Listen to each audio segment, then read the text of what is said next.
Temperaturat e larta dhe kushtet e thata kanë favorizuar shfaqjen e disa vatrave zjarri në zona të ndryshme të vendit, duke vënë alarm shërbimet zjarr fikse dhe autoritetet lokale. Në territorin e bashkisë Prenjas, flaku të shfaqur në dy zona, Rajc dhe Içukës. Ndërhyrja e ekipeve të emergjencës bëri të mundur izolimin e vatrave, ndërsa deri më tani nuk raportohet për dëme në banesa apo persona të lënduar. Pasojat janë kufizuar në sipërfaqe të prekura nga zjarri dhe dëme materiale. Një situatë problematike u regjistrua dhe në Qafthan, ku zjarri dyshohet se nisi pas djegjes së disa gomave. Flakët u përhapën me shpejtësi në zonën përreth, por ndërhyrja në kohë e zjarr fiksëve shmangu për shkallëzimin e situatës, ndërkohë autoritetet kanë nisur verifikimin për të identifikuar personat që mund të kenë qenë shkaktar të zjarrit. Një tjetër vatër aktive regjistruar në zonën e Iballës në Fusharës, ku zjarri përfshiu një masiv pyjor, u afrua pranë zonës së banuar të lagjes së Gere. Terreni i thyer malor e bëri të vështirë ndërhyrjen me mjetet zakonshme, duke detyruar banorët dhe punonjësit e shërbimit pyjor të angazhohen për disa orë në përpjekje për kufizimin e flakëve.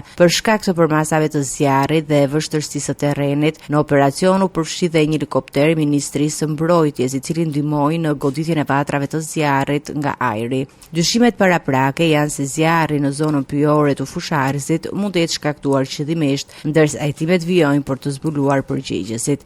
Autoritetet u kanë bërë thirrje qytetarëve të tregojnë kujdes maksimal gjatë kësaj periudhe me temperaturat e larta, duke shmangur ndezjen e zjarreve në ambiente të hapura dhe duke njoftuar menjëherë shërbimet për çdo vatër të konstatuar.